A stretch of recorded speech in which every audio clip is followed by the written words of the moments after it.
경제 성장률이 마이너스를 기록하면서 금융위기 이후 10여 년 만에 가장 낮은 수준을 보여 충격을 주고 있습니다. 이에 정부와 금융당국은 엄중한 시각을 드러내면서도 정책적인 노력의 필요성을 강조했습니다. 취재기자 연결합니다. 이한승 기자. 네, 이한승입니다. 네, 우선 통화정책 수정이 우리 경제가 심각하다는 점을 지적하면서 민간 부문 침체를 우려했다고요. 네, 이주열 한국은행 총재는 주요 은행장들과 가진 회의에서 현재 경제가 어려운 상황에 처해 있는 것이 사실이라고 지적했습니다. 이어 전반적인 대외 여건이 우호적이지 않은 가운데 민간 부문 활력이 저하돼 있는 상황이라고 진단했습니다.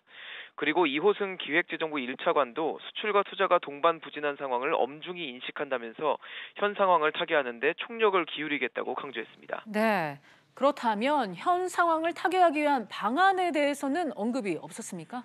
있었습니다. 이 총재는 경제 성장의 엔진인 기업 투자에 활력을 불어넣을 수 있는 정책적 노력이 필요한 때라고 지적했습니다.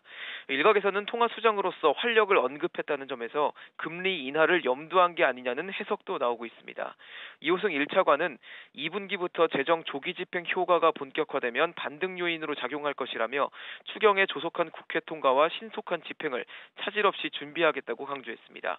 하지만 일본 노무라 금융투자는 올해 우리나라 성장률 전망을 기존 2.4%에서 무려 0.6%포인트 낮춘 1.8%로 하향 조정했습니다. 그러면서 추경이 경제 역성장 심화를 완전히 상쇄하기엔 충분치 않을 것이라고 내다봤습니다. 지금까지 SBS CNBC 이한승입니다. 근로장려금이란 말 들어보셨는지요? 일하고 있지만 벌이가 적은 저소득자의 근로를 장려하고 소득을 지원하는 제도입니다. 올해는 혜택과 지원 대상이 확대됐다고 하는데요. 장가희 기자가 보도합니다. 국세청이 저소득 가구의 생계를 지원하는 근로장려금 신청을 다음 달 1일부터 받습니다. 올해는 소득 기준이 완화되고 지급되는 금액도 크게 늘었습니다. 근로장려금을 신청하려면 지난해 6월 기준 가구원 모두가 소유하고 있는 재산이 2억 원 미만이어야 합니다.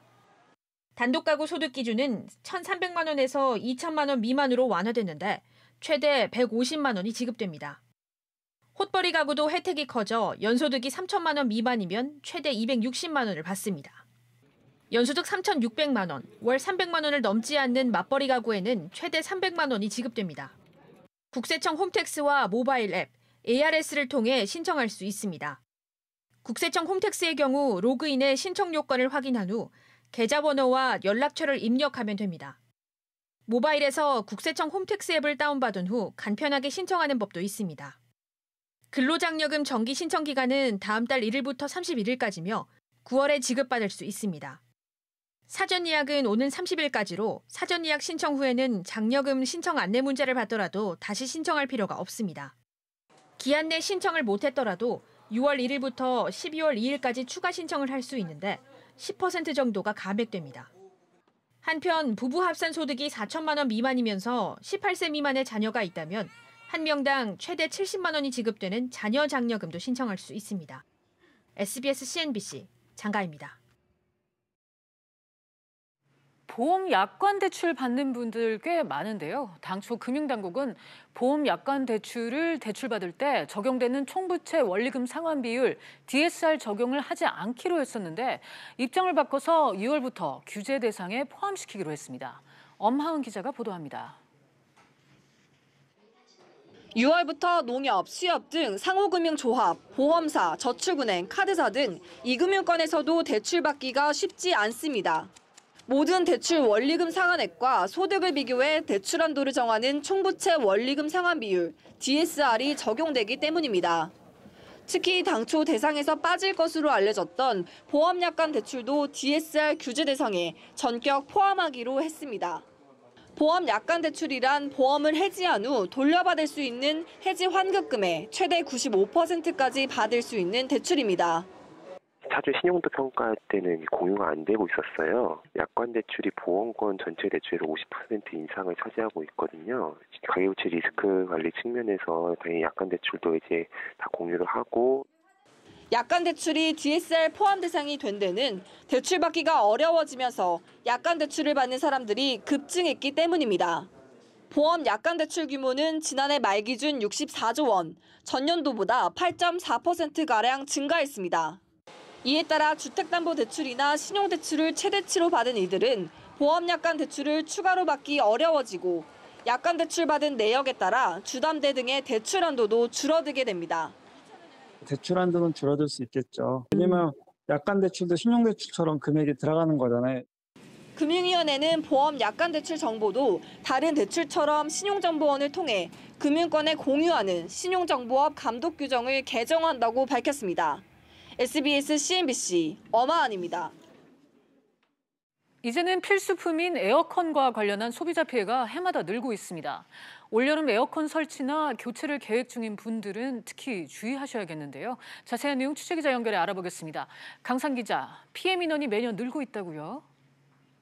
네, 한국소비자원은 최근 3년간 접수된 에어컨 관련 피해 구제 신청이 900건을 넘었다고 밝혔습니다.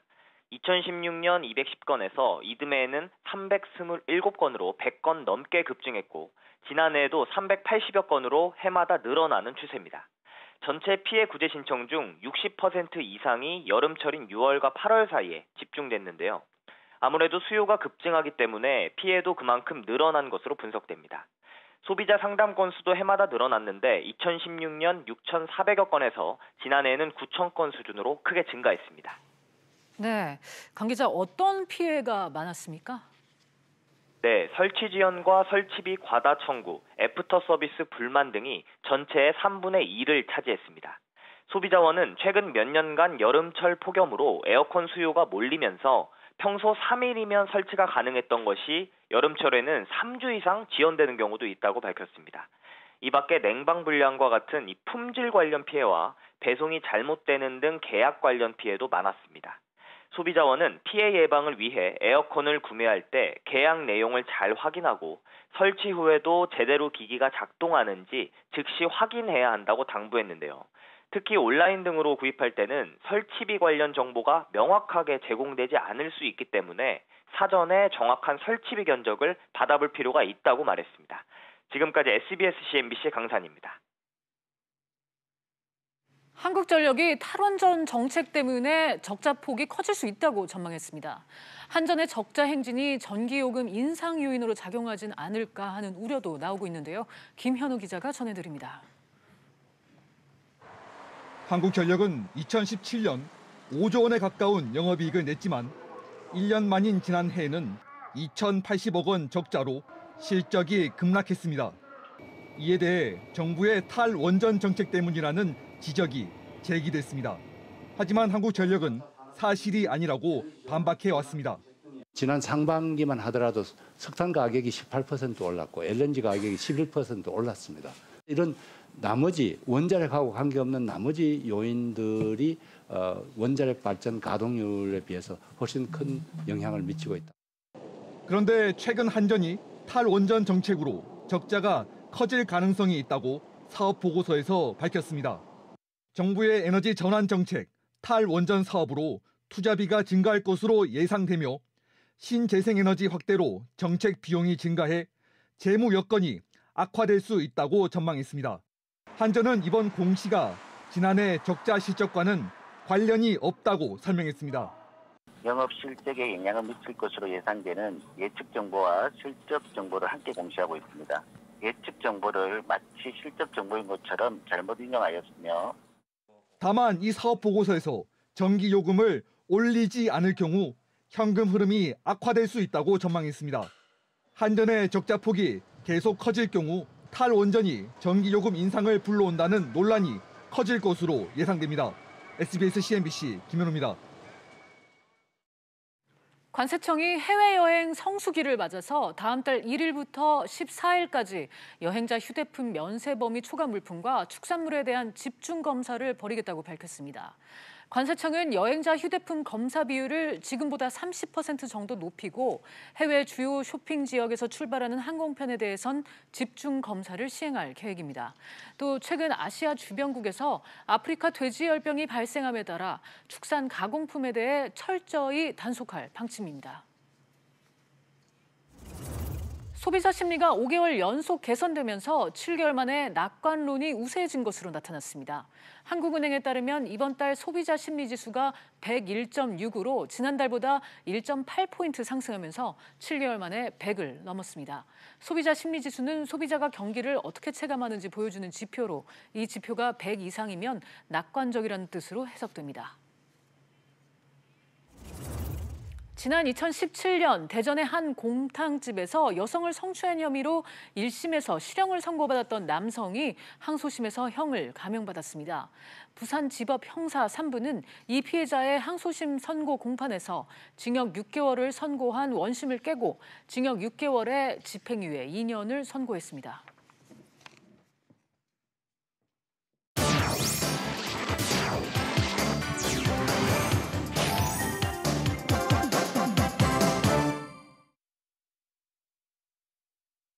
주요 이슈를 짚어보는 시간입니다. 오늘은 김대중 세종대 경영학부 교수 그리고 노영희 변호사 두 분과 함께합니다. 어서 오세요. 안녕하십니까. 네, 그럼 이슈체크 오늘 첫 번째 이슈부터 살펴봅니다.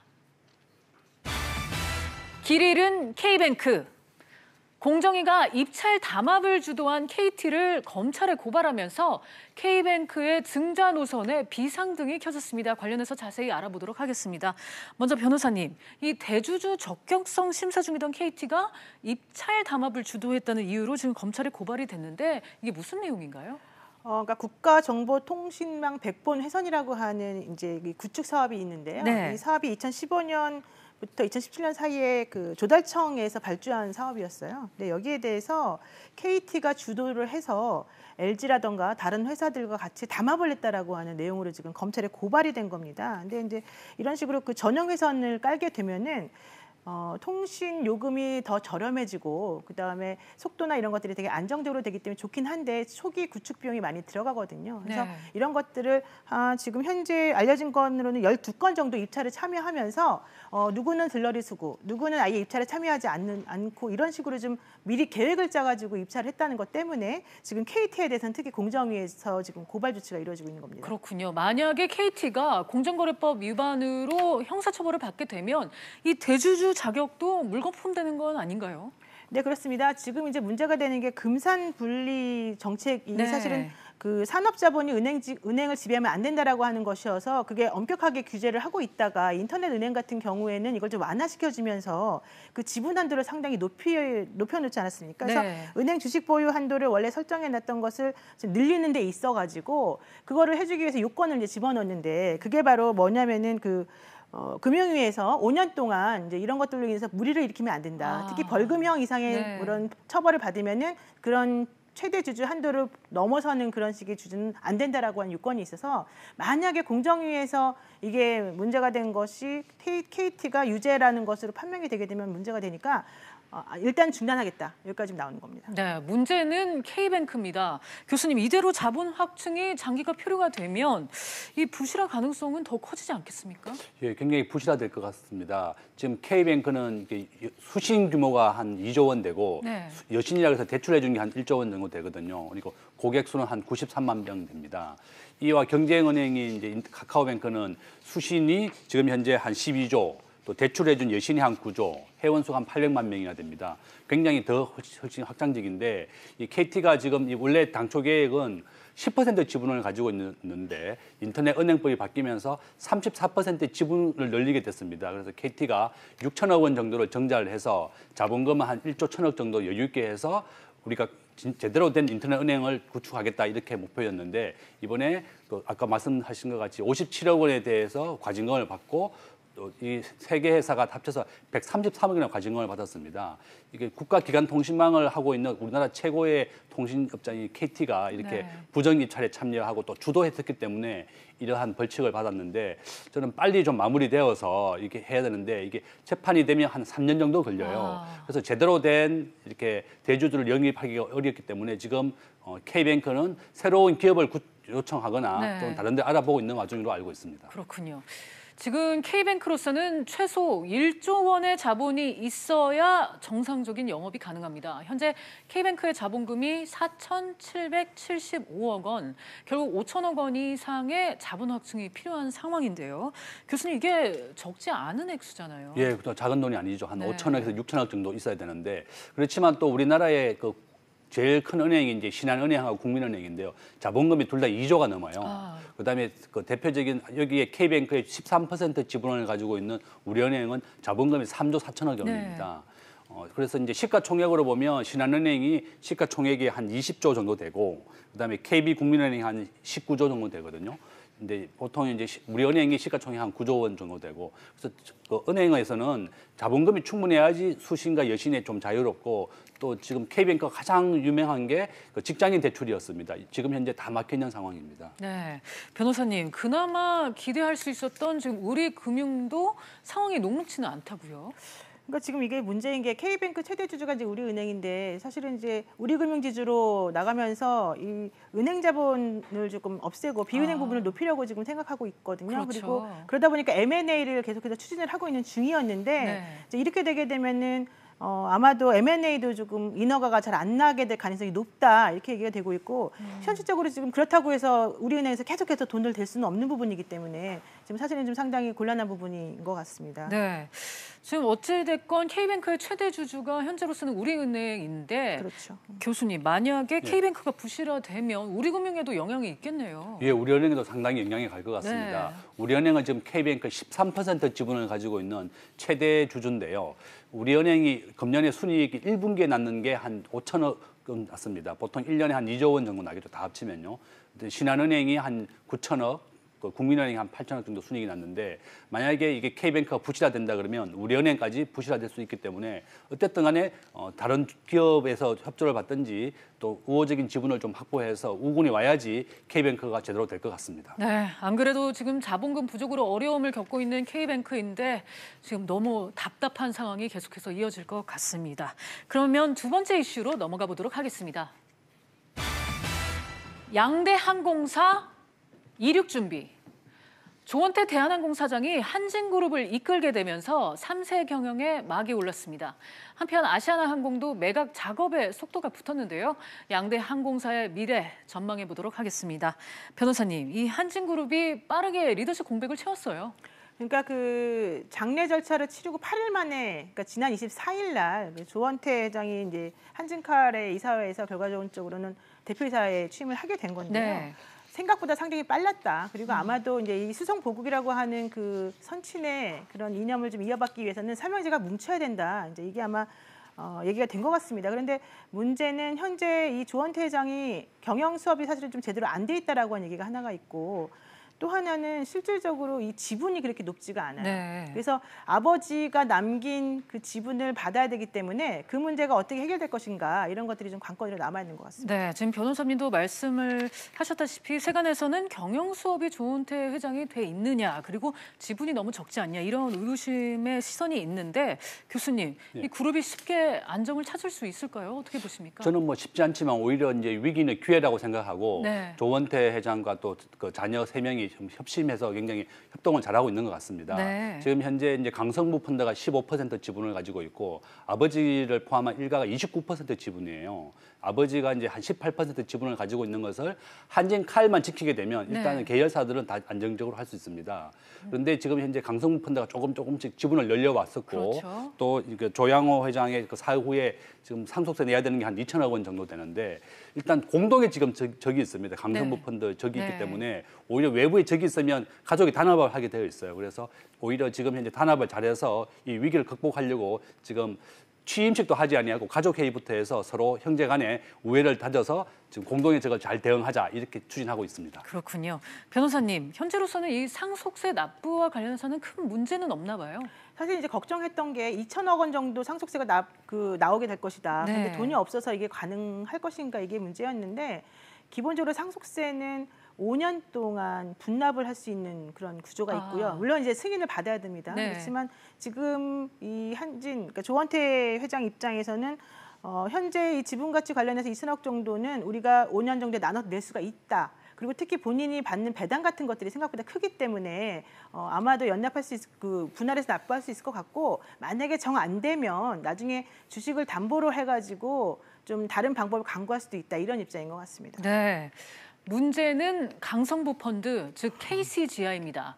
한진칼 지분을 지속적으로 늘리면서 경영권을 위협하고 있는 분위기인데요. 교수님, 일단 조은태 회장으로서는 뭐 방어밖에 지금 방법이 없네요. 예, 그렇습니다. 지금 한진칼이 이제 그룹의 정점이 있는데 한진칼을 중심으로 해서 모든 계열사가 한진칼이 지배를 받고 있는 상황입니다. 네. 대한항공도 그렇고 뭐 호텔도 그런데 지금 강성부 펀드가 15%, 그다음에 조양호 회장과 그 가족이 29%, 그다음에 이제 조원태 회장과 자녀들은 똑같이 2.3% 지분만 가지고 있어요. 그래서 이제 어떻게 하면 이 한진칼 지분을 지킬 것이냐. 제가 보니까 한진칼 지분 29%는 그대로 유지하면서 부동산과 그다음 나머지 지분을 좀 팔아서 현금을 납부할 것이고, 앞에 말씀하신 것 같이 5년간 분할 납부가 가능하기 때문에 일단 한진칼 지분을 절대 놓지 않고 잘 이끌어 가려고 이렇게 하고 있는 것 같습니다. 네, 변호사님. 이번에는 이제 아시아나항공 얘기를 좀 해봐야 될 텐데 매각 주관사가 결정이 됐어요.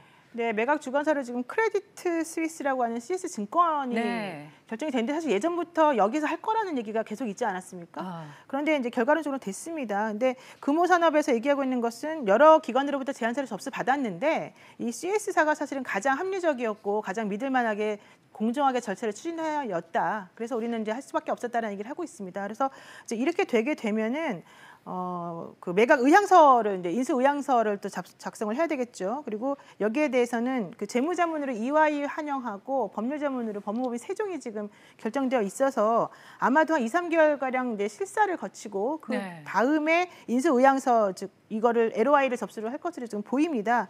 근데 이제 문제는 이게 다 자기네끼리 짜고 치는 거 아니냐, 이런 얘기가 예전부터 있었기 때문에 어느 정도나 이게 제대로 잘 될지는 그리고 또 더 중요한 거는 이 뭐 한진이든 아시아나든 간에 실질적으로 이 사람이 이제 퇴진하고 난 다음에 가치가 사실 갑작스럽게 좀 올라간 부분이 있어서 그게 어느 정도 잘 반영이 될지도 좀 확인해 봐야 된다고 합니다. 네. 이미 채권단에서는 올해 안에 매각을 목표로 잡았던 그런 상황인데, 교수님, 이 자체 실사가 끝나면 바로 몸값도 결정이 되죠? 예, 그렇습니다. 지금 추정되는 가격이 제가 보니까 한 2조 원 정도 되고 아시아나가 부채가 한 8조 정도 됩니다. 그러니까 합치니까 한 10조 원 정도 되는데 당장 기업을 인수하게 되는 금액이 한 2조 원 안팎 정도 되고, 우리나라의 주요한 뭐 SK나 하나 또 이렇게 CJ 같이 물류 기업들이 이제 아시아나를 가지려고 하는데, 아시아나를 가지게 되면 에어 부산, 에어 서울 이렇게 주요한 저비용 항공사죠. 그다음에 아시아나가 좋은 점은 항공권입니다. 그 당시에 김대중 대통령이 우리 전라도 호남 지역에도 하나 주자 이렇게 해서 금호그룹을 선정해서 주었는데, 이 항공권을 가진다는 게 굉장히 큰 권리거든요. 그래서 이 판 금액이 한 2조 정도 될 것 같습니다. 네, 우리나라를 대표하는 국적 항공사 2곳 순탄이 날아오를지 지켜봐야 되겠습니다. 그럼 마지막 이슈로 넘어갑니다. 고위공직자 재산 얼마니? 정부 공직자윤리위가 고위공직자 68명의 재산 현황을 공개했습니다. 지난 1월부터 약 한 달간에 임용된 공직자가 대상인데 눈길을 끄는 분들이 꽤 많습니다. 한번 살펴보죠. 변호사님, 어떤 분이 재산이 제일 많았나요? 부러웠는데요. 그 재산 상위자가 오세정 서울대 총장이 44억 1,900만 원이라고 나오고요. 그다음에 이제 최병호 전 부산대 교육부총장이 37억 7,700만 원. 또 그리고 특허청 차장이 있습니다. 천세창 씨인데 이분 같은 경우는 27억 6천 정도인 것으로 나타났습니다. 그리고 그 노영민 실장 같은 경우는 23억 8천만 원 정도이고요. 임종석 비서실장 같은 경우는 이제 그만뒀지만 그 전하고 비교해서 한 2억 정도 늘은 것으로, 그래서 전체적으로 6억 5천만 원 정도인 것으로 좀 신고가 됐습니다. 네. 다들 정말 고액의 자산가가 되는 것 같은데, 특히 임종석 전 청와대 비서실장 재산 2억 원 가량 늘었는데 청와대에 들어가면 원래 재산이 이렇게 느는 건가요? 제가 보니까 저도 이제 재산 신고를 좀 해봤거든요. 과거에 이제 공직에 있을 때 저도 재산 신고 해봤는데, 보통 퇴임하면 또 신고를 해야 되고 임명하면 신고를 해야 되는데, 그 기준이 보통 이제 연말 기준이나 연초 기준으로 됩니다. 임종석 실장은 이제 본인이 비서실장 근무하면서 2억 정도가 예금을 증가해서 한 6억 정도 됐다. 그렇군요. 그러니까 뭐 6억이니까 보통 뭐 한 아주 많은 건 아니고 한 평균 정도 되는 것 같아요. 네. 국회의원 평균 한 6억 안팎으로 되어 있는데요. 뭐 한병도 정무수석도 한 6억, 그다음에 윤영찬 수석이 소통 수석이 4억이 증가해서 한 23억 정도로 신고했습니다. 그렇군요. 앞에서 이제 말씀하신 것처럼 제일 많이 재산이 많은 분은 김현철 전 경제보좌관이죠. 네. 한 50억 정도 신고했는데 네. 뭐 내역이 뭐 때문에 이렇게 좀 4억 정도 감소했다 그래요. 뭐 때문에 그 4억이 줄었는지는 나오지 않지만 일단 신고액 중에서는 가장 큰 금액이었습니다. 그렇군요. 부럽습니다, 진짜. 그런데 이 신규 임명된 청와대 참모들을 봤더니 변호사님 다주택자가 꽤 많더라고요. 그러니까요. 이제 임명될 줄 모르고 그대로 네. 놔뒀을까 걱정이 되는데요. 기본적으로 이제 노영민 실장 같은 경우에도 그 서초구의 아파트가 4억 6,100만 원짜리가 있습니다. 물론 이게 공시지가 기준이기 때문에 현실적으로는 아마 이제 10억은 넘을 거로 지금 보입니다. 그다음에 충북 청주 흥덕구 아파트가 8,700만 원이 있고, 그다음에 뭐 사무실하고 토지 이런 것들이 있는 것으로 나오고요. 그리고 강기정 정무수석 같은 경우에도 배우자 명의의 광주 북구 아파트가 네. 있고요. 그리고 또 윤도한 국민소통수석 같은 경우에도 배우자고 공동명의 마포구 아파트 같은 것들이 있었었는데, 여현호 국정홍보비서관이 좀 특이해요. 이분이 사실 한겨레 신문의 그 논설위원이었던 사람인데 네. 전체적으로 재산이 지금 한 14억 정도인 것으로 신고가 지금 돼 있는데요. 여기에 보면은 그 경기 과천 아파트 분양권 8억 7,700만 원짜리가 있고, 그다음에 배우자 명의의 마포구 아파트가 5억 4,500만 원짜리가 있습니다. 그리고 자녀 명의로 용산구 연립주택 2억 원짜리 네. 또 있어요. 그래서 벌써 3건이나 그러네요. 주택이 있어요. 그래서 사실은 제가 그 여현호 그 비서관 같은 경우는 잘 아는데 이렇게 부자인지 몰랐습니다. 교수님, 이렇게 고위 공직자들의 재산 내역을 보면 국민들 입장에서는 위화감을 느낄 수밖에 없을 것 같아요.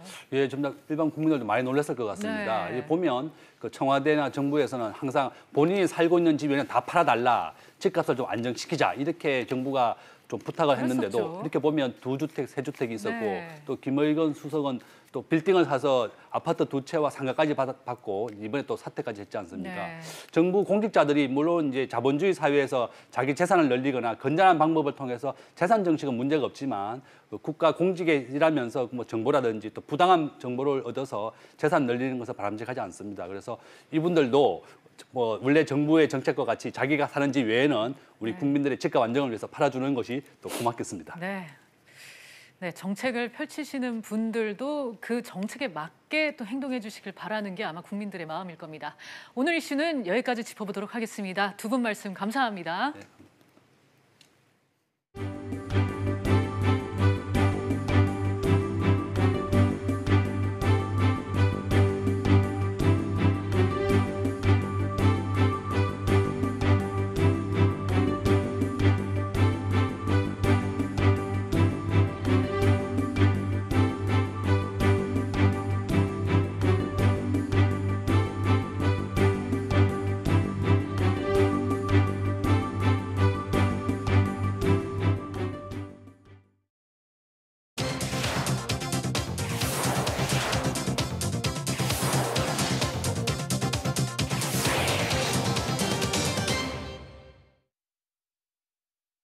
한 주간 뉴스의 중심에 있었던 재계 인물들에 대해서 알아봅니다.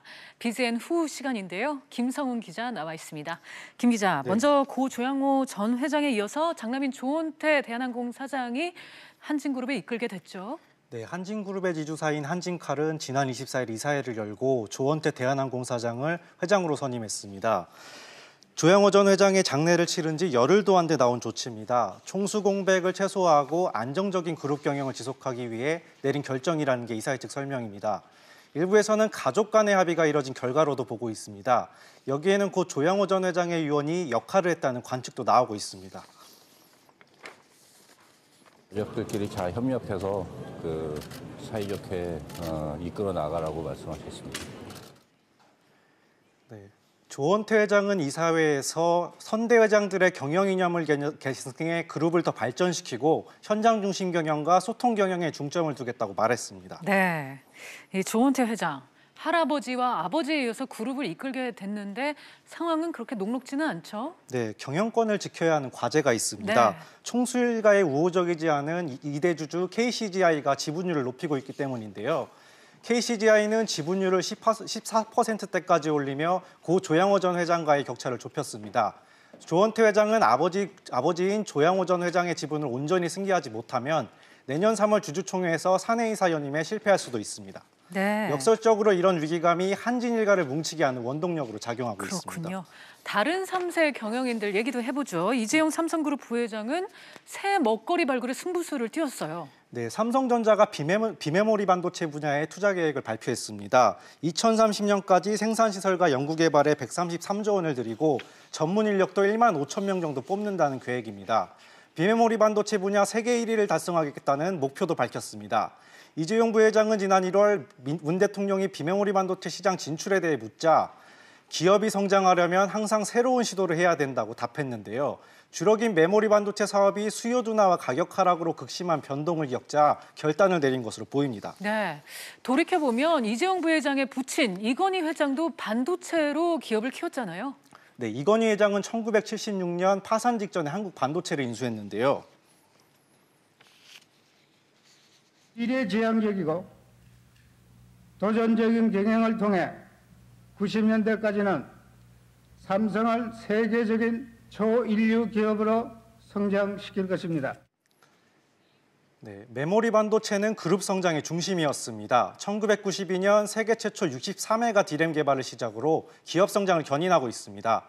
그래서 이번 이 부회장의 비메모리 반도체 대규모 투자가 반도체로 삼성전자의 두 번째 도약을 이루겠다는 의미로 읽히고 있습니다. 그렇군요. 한편 올해 현대차 경영일선에 선 정의선 수석 부회장은 성과를 냈다고요? 네, 2017년 말부터 실적 부진을 겪던 현대차는 올해 1분기 지난해보다 21%가 넘는 영업이익을 거두며 반등에 성공했습니다. 미래를 향한 행보를 가속화하여 새로운 성장을 도모해야 할 때입니다. 올해가 새로운 도약의 원년이 될 것입니다. 네, 정 부회장의 비장한 각오가 통한 모습입니다. 총 13개의 신차를 출시하여 미국과 중국 등 주력 시장의 사업을 조기에 정상화하고 인도, 아세안 등의 신흥시장에 대한 대응을 강화할 것입니다. 네, 신차를 앞세운 정의선 부회장의 전략이 하반기 실적도 견인할지 주목됩니다. 네, 그러네요. 정말. 한편 최태원 SK그룹 회장의 행보도 눈에 띄네요. 네, 최태원 회장은 지난 19일 SK이노베이션의 서산 배터리 공장을 찾았습니다. 최 회장은 배터리 사업을 제2의 반도체로 지목하며 집중 육성하고 있는데요. 이날은 배터리 사업을 통해 새 에너지 산업에서 글로벌 메이저가 될 수 있을 것이라고 말했습니다. SK는 중국과 헝가리 등 설비 투자로 2022년까지 세계 3위권 배터리 업체로 도약한다는 목표입니다. SK는 또 베트남 최대 민간 기업인 빈그룹에 1조 2천억 원 규모의 지분 투자를 할 것으로 관측됩니다. SK는 빈그룹과 신규 사업과 인수합병 등을 함께 추진할 것으로 보입니다. 네, 우리 산업계를 이끄는 주요 인물들의 근황 김성훈 기자와 짚어봤습니다. 잘 들었습니다. 계속해서 경제 집중 토론 리얼 토크로 이어가겠습니다.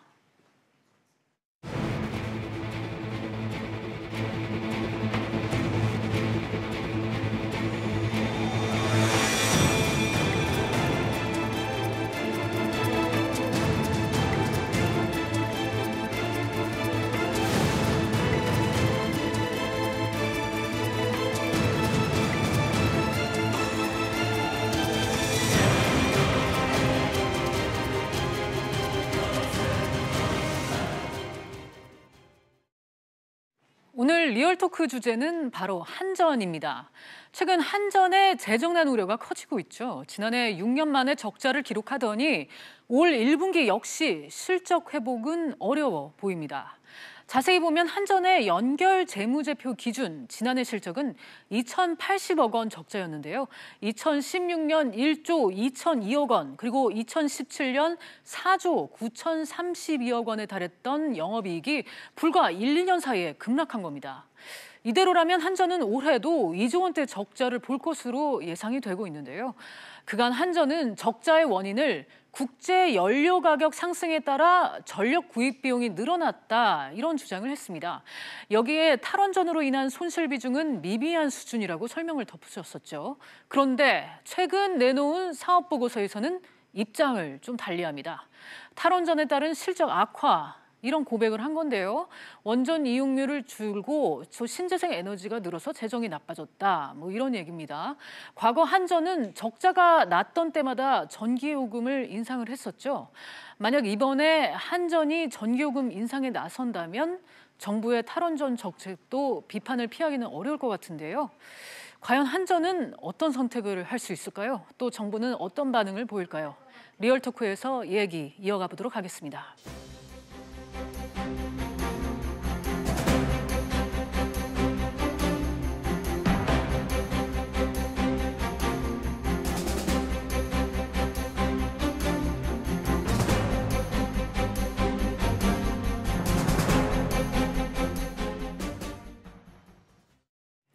오늘 두 분 모셨습니다. 김영준 명지대 교수 그리고 최양호 한국외대 교수 나오셨습니다. 어서 오세요. 네, 고맙습니다. 네, 먼저 김 교수님, 이번 한전의 탈원전 언급은 일종의 고백이었다 이렇게 볼 수 있을까요? 예상했었던 거였었잖아요. 많은 부분 속에서 실은 이제 현 정부의 3대 정책이 있거든요. 네. 경제는 이제 다들 아시다시피 소득 주도 성장이 핵심적 정책이고요. 두 번째가 지금 얘기한 탈원전 정책, 마지막으로는 문재인 케어라고 할 정도 이제 복지 정책, 이 세 가지가 이제 큰 근간을 이루고 있었는데요. 탈원전 정책은 그동안 뭐 두 가지 면에서 이제 문제가 제기됐었어요. 하나는 뭐냐면 탈원전 정책을 이렇게 급격하게 진행하다 보니까 원전 산업이 붕괴될 수 있다라는 부분 하나 하고요. 네. 두 번째는 뭐냐면 지금 오늘 우리 주제가 되고 있는 이렇게 급격하게 탈원전 정책을 쓰다 보니까 실은 엄청난 적자가 나올 것이고 네. 그러다 보면 전기 요금을 올릴 수밖에 없지 않겠느냐라는 부분들이 계속해서 대두됐는데 그동안은 뭐 조금 전에 앵커님께서 지적한 거와 마찬가지로 정부는 그게 아니다. 이게 원료비가 상승됐기 때문에 국제 연료비가 상승됐고 그래서 올라간 것이지 실질적으로 탈원전 정책과는 상관이 없다라고 얘기를 했지만 금융위에다 한 사업 보고서에 따르면 탈원전 정책에 따른 일종의 이러한 그 영업 손실이라고 하는 것을 가늠케 하는 그런 결과가 나온 거라고 봐야 됩니다. 네. 오늘 이제 관련해서 보도 내용이 나오니까 한전이 해명을 했는데 영업 적자를 기록한 원인이 아니라 실적에 앞으로 영향을 미칠 것으로 예상되는 예측 정보다 뭐 이런 해명입니다. 그러니까 아직 벌어지진 않았는데 가능성이 있다는 얘기인데 어떻게 보셨습니까? 왜냐하면 지금 왜 이게 적자가 많아지느냐라는 거를 세심하게 보면은 국제 연료가 상승했다는 것보다도 신재생에너지를 지금 이제 비중을 높이지 않습니까? 이제 앞으로 뭐 이게 20%까지 30%까지 올린다라는 거가 신에너지 정책에 의해서 그렇게 되는데요. 그런데 이게 신재생에너지를 늘리는 거는 단순한 것이 아니라 거기에 따르는 여러 가지 제반적인 여건들을 마련돼야 되는 거죠. 네. 전력망을 확보하기 위해서 투자비를 증가해야 된다든지요. 네. 아니면은 이게 전력망의 안정적인 연계 문제 이것은 그냥 이루어지는 것이 아니라 다 투자를 할 수밖에 없는 부분들이 있기 때문에 실질적으로 적자의 가장 큰 비중을 차지하는 부분이 뭐냐라고 봤을 때 신재생 에너지와 관련된 부분이다라고 한다면 이거는 탈원전 정책과 관련이 있다라고 하는 추론할 수밖에 없는 거죠. 최 교수님, 사실 대다수 전문가들이 이 재무 여건 악화의 원인으로 탈원전 영향을 꼽았었죠, 그동안. 꼽았고요. 네. 저희가 수자로 이제 다시 계산해 보니까 뭐 숫자는 18% 정도가 지금 이 손해를 입히는데 직접적 영향을 했는데요. 네. 그렇다면 국제 유가가 올라가고 이런 재료비가 한다 그러면 원전 가동률을 높였어야 되는 거 아닙니까? 근데 작년에 그러니까 재작년이죠. 71%를 하던 것이 65%로 떨어지거든요. 네. 그것이야말로 탈원전의 이 방향성을 말해주는 건데 그렇다면 이것은 1% 내려갈 때마다 1,900억 정도의 손실을 입힌 부분이 지금 우리가 계산이 되고요. 지금 뭐 4조 정도 증가한 구입 비가 증가가 했고 뭐 등등이 나오는데요. 감가상각비도 오르고 그런데 이 돈에는요 저것도 포함이 안 됐어요. 우리 저 여름에 누진제 완화했잖아요. 그 3,600억 손해를 봤는데요. 그거는 또 포함도 안 돼 있습니다. 정부에서 주지도 않고 있고요. 등등. 자, 10조 원의 이익을 내던 우리나라 매출 기준으로 하면 5대 기업입니다. 여기가 이렇게 반전을 일으킬 때는 유가의 상승, 그 외의 원인이 분명히 있는 거죠. 네, 지금 최 교수님이 말씀하신 것과 연관해서 저희도 정리를 해봤는데 잠깐 보면 지난 2016년 원전 이용률이 80%에 육박할 때 한전의 영업이익은 12조 원에 달했습니다. 그런데 원전이 재작년 71% 그리고 지난해에는 66%까지 줄어들었는데 이때 한전의 영업이익은 2년 연속 급락을 하게 됩니다. 실제 한전도 탈원전 영향을 완전히 부인한 건 아니었습니다. 잠깐 영상 보고 돌아오겠습니다. 연료비 증가가 가장 큰 요인이고 원자력 발전 가동률이 낮은 것도 중요한 영향을 미쳤습니다. 네. 이걸 좀 따져봐야 될 것 같은데 최 교수님 그러면은 네. 원전 이용률을 올리면은 흑자 전환도 가능한 건가요? 그럼요. 지금 뭐 그 60%대로 내려온 걸 아까 말씀드린 1%만 올리면 2천억 정도가 좀 증가가 되고요. 뭐 단가 차이는 뭐 많이들 이제 아시잖아요. 그래서 네. 3배 이상 비싼 LNG를 좀 썼기 때문에 그렇고요. 현재 탈원전이 아니다 이런 주장은 어디서 나오냐면 지금 24기가 지금 돌고 있습니다. 근데 그것이 2022년까지 28기로 늘고 있거든요. 그래서 탈원전은 아니다 그러는데 아니 숫자가 늘어나는 게 아니라 가동률을 줄이면은 그것이야말로 탈원전으로 가는데 탈원전으로 사실 얻은 게 뭐냐 이 부분에 대해서 우리가 정확한 수치적으로 한번 따져봐야 되는 부분이 있고요. 자 그렇다면 2019년도는 원전 가동률이 더 낮아질 거란 말이죠. 그런데 예상되는 지금 적자는 2조 4천억입니다. 그래서 뭐 아까 말씀하신 데 일종의 고백이었다 그러는데 고백이 아니라 이것은 청구서라고 봐야죠. 요금 인상되니까 자, 좀 기대하시라 개봉박두인데 2008년, 2011년, 2012년 3번 적자가 있었습니다. 그때마다 한전은 여지없이 다 요금을 올렸군요. 6% 이상 그다음에 6% 2번이나 올린 적도 2011년에 있었고요. 그래서 지금은 전기 요금의 인상이 눈앞에 와 있다는 그런 느낌이 있습니다. 네, 이 전기 요금 인상과 관련해서는 또 잠시 후에 자세히 얘기를 해보도록 하고요. 김 교수님, 정부는 지금 여전히 탈원전 외기를 고수하고 있지 않습니까? 두 가지 때문에 얘기를 하고 있는 것 같습니다. 후쿠시마 원전 사고가 나오지 않았었습니까? 그렇죠. 이것이 굉장히 크게 영향을 미쳤다라고 보는 것 같아요. 이것이 이제 정부는 정책을 자신이 요구하는 정책을 필 수 있습니다. 어떤 정부든 간에 그거는 그 정부의 고유 권한인 거예요. 그러니까 뭐 예를 들어서 나는 4대강 하겠다면 4대강 하는 거죠. 근데 문제는 뭐냐면 소득주도 성장도 지금 이제 다음 달이면 문재인 정부가 이제 2년이 이제 마치게 되거든요.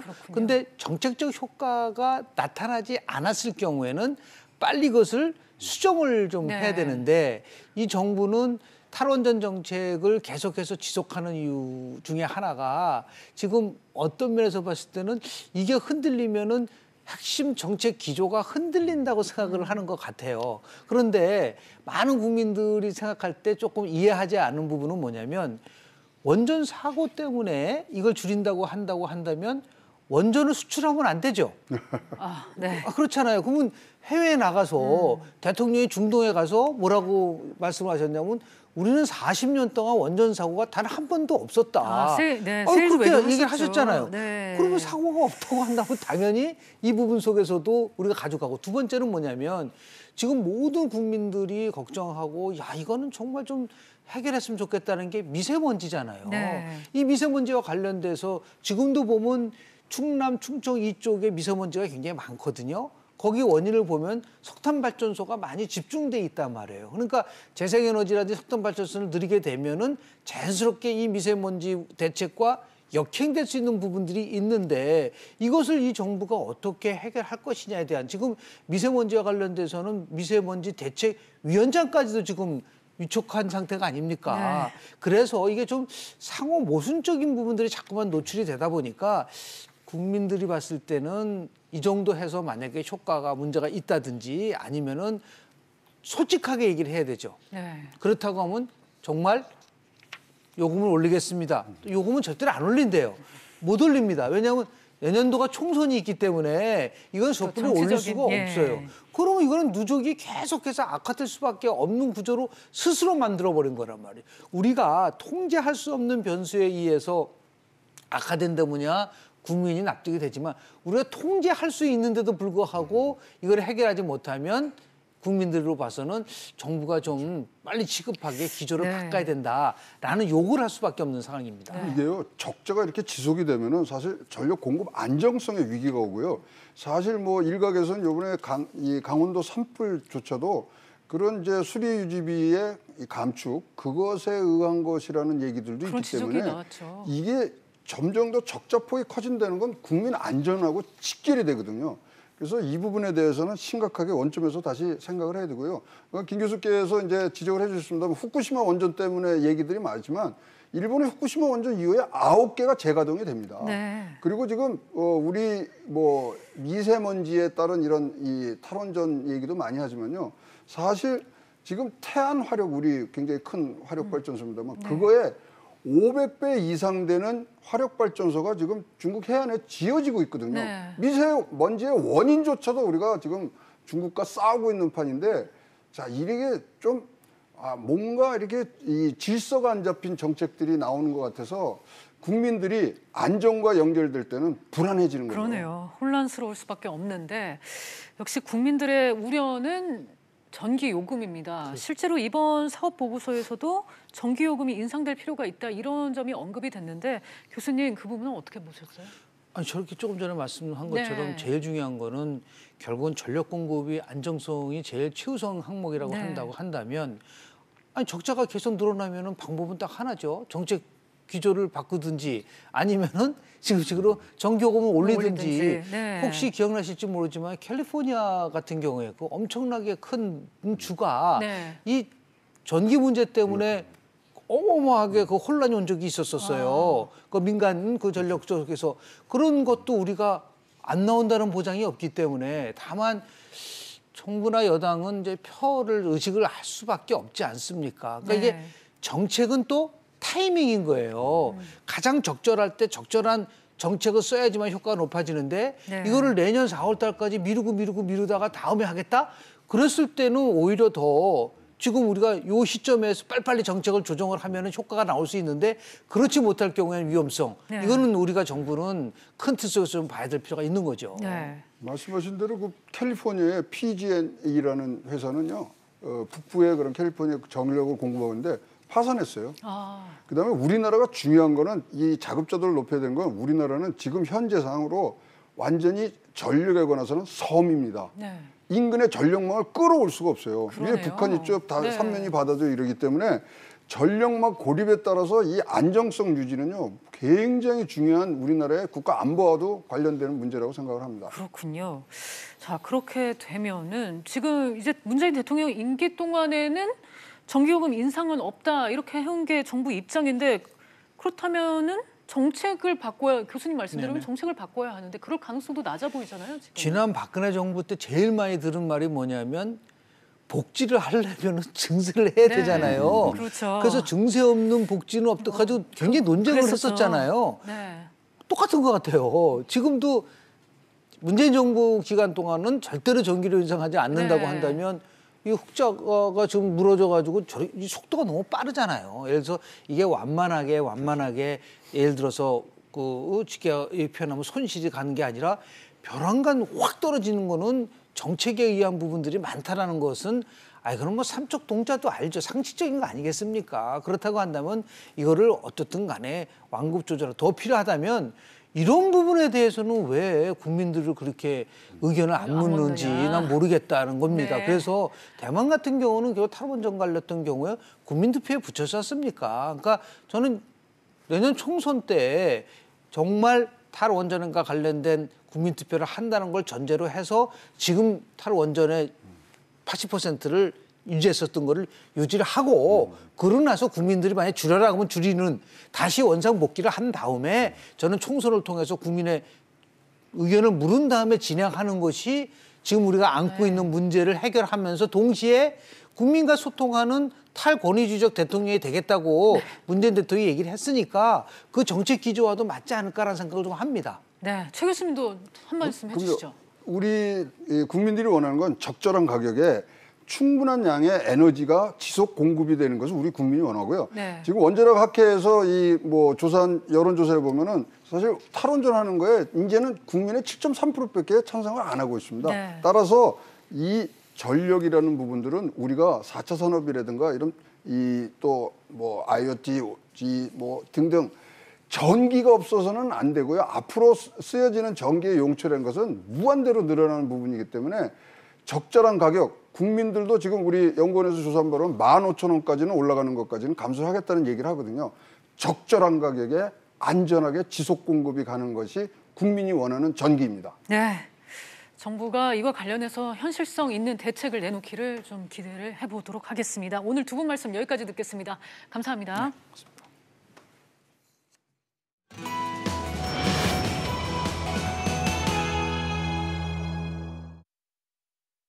BJ 플러스 오늘은 여기까지입니다. 다음 뉴스는 7시 뉴스 프리즘으로 이어집니다.